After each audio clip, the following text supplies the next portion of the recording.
Bora fazer uma coisa que eu não faço aqui no nosso canal há muito tempo? Liquidar uma sentença completinha para você. Mas, ó, isso é exclusivo para você que é membro aqui do nosso canal. Olá a todos, sejam bem-vindos a mais uma dica do secretário calculista. Meu nome é Marco Antônio, sou secretário calculista do TRT da Primeira Região e essa videoaula aqui é uma coisa que eu não faço há muito tempo, que é liquidar uma sentença completinha e, como eu falei no começo, exclusivo para você que é membro aqui do nosso canal. Não falei que via sempre conteúdo legal para você? Vamos lá, vamos começar sem demoras. Bom, temos aqui a nossa sentença, você vê que é uma sentença real, ok? Está aqui o processo, obviamente já devidamente alterada, né, para não ter problema aí com exposição de nomes alheios. E só para mostrar para vocês, ó, que é uma sentença realmente real, ok? Completinha aqui, a gente vai fazer a análise.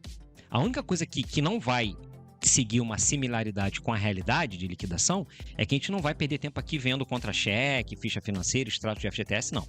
Mas a gente vai seguir aqui o roteiro de uma liquidação completinha, um roteirozinho que eu faço nas minhas liquidações, belezinha aqui para você que é membro do nosso canal. Esse vídeo aqui é exclusivo para você que é membro do nosso canal. Não está disponível na audiência aberta. Vamos lá? Temos aqui as alegações iniciais, né? O autor alega admissão na primeira ré, 10 de janeiro de 2021. A sua CTPS foi anotada só em 5 de 4 de 2021. Alega que foi demitido em 18 de 3 de 2022. E a remuneração dele, 2.400. Então, isso aqui, por enquanto, tudo alegação, tá, gente? Aí a gente ainda não vai dizer que isso aqui é verdade, que a gente vai esperar lá as decisões, a questão do mérito. Limitação da condenação foi indeferido. A ré aqui requereu que a condenação dessa sentença fosse limitada aos pedidos da exordial, da inicial, só que foi indeferido porque ficou claro que a autora registrou expressamente na inicial que os valores atribuídos aos pedidos são mera estimativa. Beleza? Então a gente sabe, por meio da jurisprudência, temos vídeo no nosso canal falando sobre isso, ok? Que quando o autor deixa claro que o que ele está liquidando ali na inicial, que é uma exigência da reforma trabalhista, né? Os valores virem liquidados na inicial.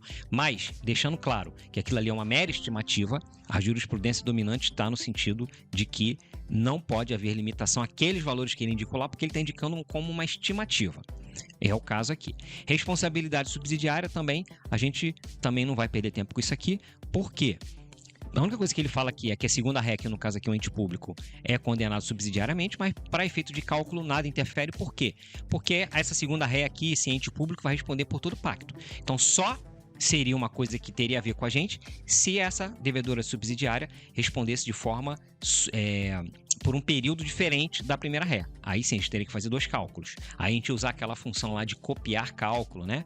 A gente usa que tem no PJ Calc, a gente copiaria e limitaria os valores ao período de responsabilização dessa segunda ré, faria os ajustes, mas não é o caso. As duas respondem pelo mesmo período. Prescrição quinquenal também não tem nada para falar aqui, porque o contrato começou em 2021 e a ação foi ajuizada um ano depois. Beleza. Dentro do período de 2 anos, após a gente tem a prescrição quinquenal e bienal. A bienal, né, a ação ela tem que ser ajuizada até 2 anos a partir do fim do contrato. E a quinquenal, né, a partir do momento que o cara entra com a ação trabalhista, são devidos só esses últimos 5 anos. Nenhuma das duas foi rompida, então não há declaração de prescrição aqui.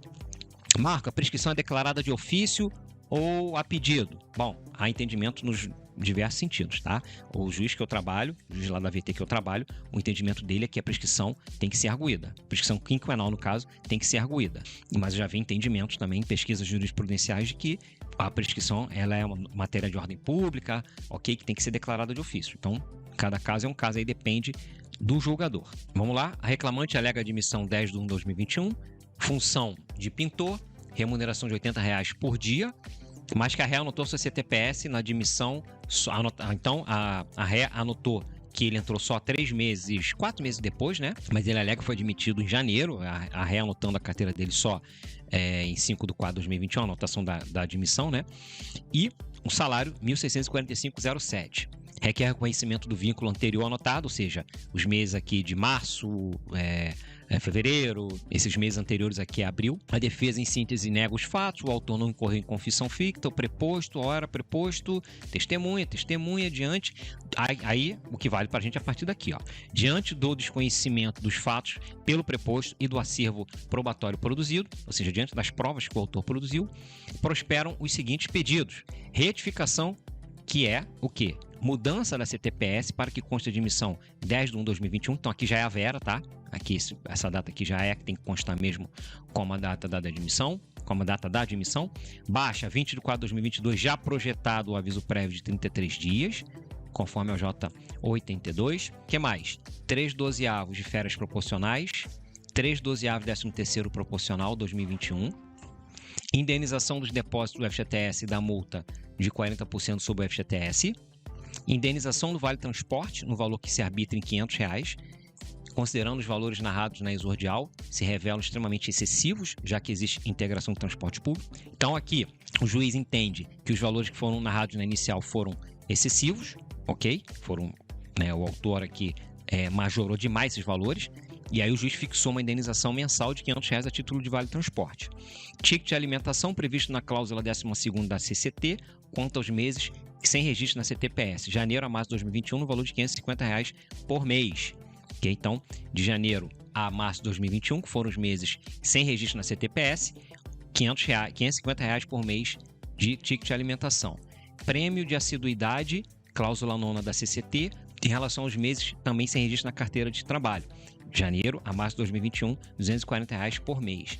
O juiz aqui indeferiu a retificação, ou seja, a mudança na carteira de trabalho em relação à função exercida pelo autor, porque conforme a prova produzida nos autos, não foi robusto o suficiente para presumir que a função exercida era meio oficial pintor.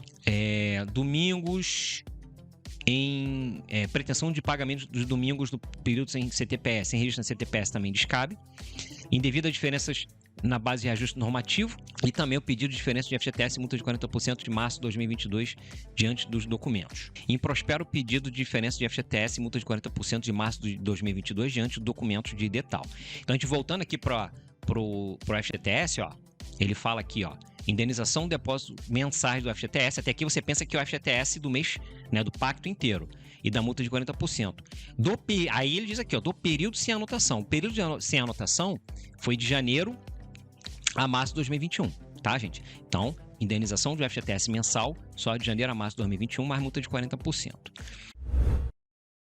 Horas extras. Cadê? Vamos ver aqui, ó. Defiro, em consequência, o pagamento das horas extras, sendo que deverão ser consideradas como as horas extras aquela que ultrapassaram a 8ª diária, critério diário aqui, tá? Com adicional de 50% para as 2 primeiras horas e de 100% para as seguintes. Então, aquela questão aí das horas extras em separado. A gente tem até uma questão no nosso simulado que a gente viu sobre isso, né?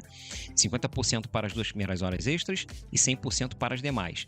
Então, as 2 primeiras horas extras a 50%, as demais a 100%, hora extra 70% para sábado, trabalho aos sábados, conforme cláusula 36. Então, outra questão que a gente caiu lá no nosso simulado, horas extras só aos sábados. Né? A gente vai ter que fazer aqui aquele esquema que a gente viu lá no simulado, de apurar horas extras aos sábados e domingos e deduzir das horas extras só aos domingos. Descontadas, no entanto, as faltas e tal, parará, reflexos em repousos e variação salarial. Ok? Além disso, é devido ao acréscimo de 100% sobre as horas extras aos domingos, da jornada fixada e também nos feriados. Aí ele limita aqui os dias os feriados indicados na folha 13 e também o dia da Constituição Civil. A gente vai apurar de todos os feriados, tá? Mas você teria que dar uma olhadinha nessa folha 13 aqui, que foram os feriados indicados lá na inicial, e também o dia da Constituição Civil. Prospera o pagamento do adicional noturno para trabalhos das 22 às 5 da manhã, conforme a súmula 60. Devida também diferenças reflexas dessas rubricas, ou seja, das horas extras sobre repouso, férias, 13º aviso prévio. Aqui ele manda aplicar, ó, a integração das horas extras nos repousos não repercute no cálculo das férias e do FGTS, conforme a J394 antiga. Então ele está usando a J394 antiga, ou seja, a base de cálculo dos reflexos das horas extras são só as próprias horas extras, tá? Tá, Marco, você falou, mas não falou da jornada. Então, a gente vai considerar aqui, ó, o autor alega que se ativava de segunda a sexta-feira. Primeira vez que eu vejo isso, se ativava, ó. Ou seja, que ele trabalhava de segunda a sexta-feira, das 8 às 5 da manhã, com 1 hora de intervalo. Acrescenta que 3 vezes por mês, o trabalho das sextas-feiras ocorria das 20 às 16 horas, com intervalo das 2 às 7. Não entendi aqui, peraí. Acrescenta que 3 vezes por mês, o trabalho das sextas-feiras ocorria das 20 às 16. Ah, sim, ele começava a trabalhar às 20 horas da sexta e ia até às 16 do sábado. E tinha um intervalo das 2 às 7. Vamos ter que configurar. Também teria trabalhado em 2 domingos por mês, das 7 às 16, com 1 hora de intervalo. Beleza? Então, essa vai ser a nossa jornada. Bem interessante. Vamos continuar aqui. Recolhimentos fiscais, liquidação, manda aplicar as ADC 58 e 59. Beleza? Honorários a 5% devido pela ré e também a 5% devido pelo autor, ao advogado da primeira reclamada. Gratuidade de justiça, considerando a remuneração inferior ao marco de 40% do limite máximo do RGPS, defira a gratuidade de justiça ao autor. Então, diante disso, a gente não vai apurar os honorários a 5% sobre as verbas totalmente improcedentes devidas pelo autor ao advogado da ré, porque a ADI 5766 do Supremo diz, né, bateu o martelo dizendo que se o autor for beneficiário da justiça gratuita, não é devido mais honorário, nem aquela questão de ficar de exigibilidade suspensa por 2 anos, acabou isso. Só são devidos honorários pelo autor ao advogado da ré, se ele não for beneficiário da justiça gratuita.